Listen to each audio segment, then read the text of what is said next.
The Discovery Sport is Land Rover's replacement for the Freelander. Now, its focus is on utility. So when it was launched, of course, there was a diesel engine. But with consumers now moving more and more towards petrol, they're reconsidering that. Most manufacturers have scrambled to get out their petrol variants, and so has Land Rover. The Discovery Sport now gets a petrol. It's the same engine we saw in the XE. We loved it in the lighter car. Let's see how it performs in this bigger, heavier SUV.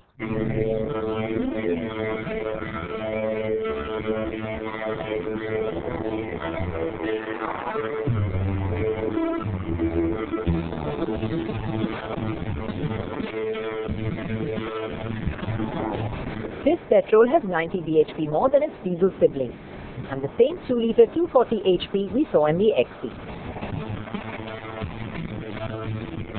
Now you do feel that difference of 90 bhp out on the road. This one's much nicer to drive. What's impressive about this engine is it doesn't feel like it's lugging around more weight. Still feels sprightly. In fact, it's a whole 2 seconds quicker than its diesel sibling. The beauty is that with a petrol, there's seamless acceleration.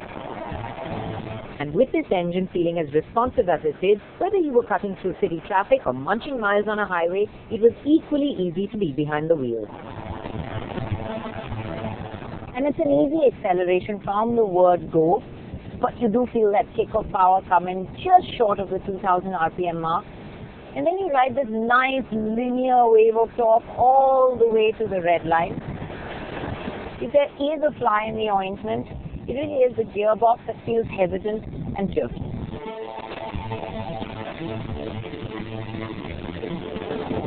At city speeds, the lag in the gearbox response is a bit more accentuated, but that's if you floor the pedal. Use the throttle lightly and it responds much more smoothly. At lower speeds in the city, there is a firmness to the ride and you do feel a lot of the road imperfections filter through. But as you pick up space, you realize that this SUV becomes better damped and it's got good body control. In fact, it's a great cruising companion. It may not be as agile as an XE around corners, but it does go around them pretty well. However, it doesn't like quick changes of direction, and that's because the roll is quite pronounced. It's best driven, dialed a notch back. Now, unfortunately, not a lot of people will do what this car is really meant to do. A Land Rover is supposed to go land roving. You're supposed to go off-roading in this one. But if you do veer off course, you will realize that this car is capable enough to get you out of any kind of tricky situation. The terrain response system works extremely well. And with this kind of inclement weather, it was a boon to be secure in the fact that this will wade through the flooded roads as well.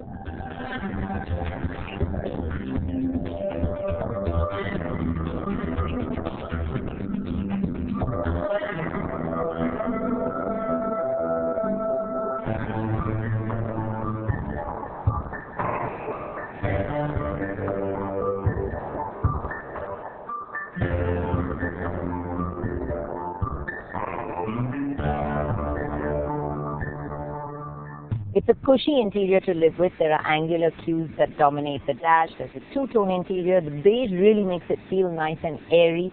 Everything feels good quality and built to last. You have a touchscreen infotainment system. Although the screen is a little bit small, but if you opt for the top-end variant, you get a host of goodies and you get that third row seat.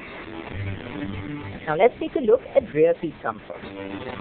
Now before we get to that third row, let's talk about the middle row. This is where most of the owners of the car will be.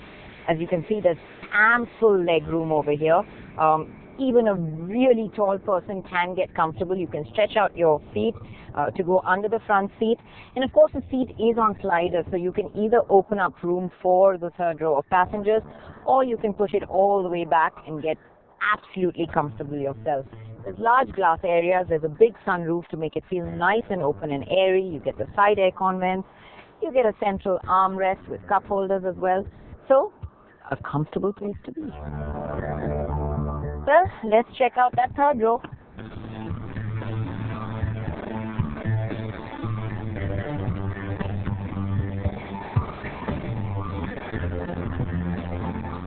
Now it's a bit tight getting in there, and I now realize why JLR have been very careful to call this a 5+2 and not a 7-seater, because as you can see, I mean, even with the space that the seat makes pulled up in front, I'm absolutely knees up. It's a very tight seating position, and it's best for little kids.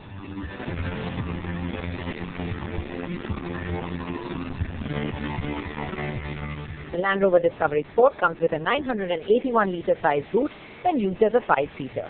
But when you opt for the variant with the 7 seats, do remember that you will get only a space saver instead of a full spare wheel.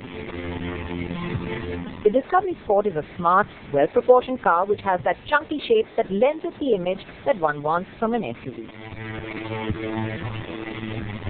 Well, the Discovery Sport is a perfectly capable SUV. It rides well, it handles well.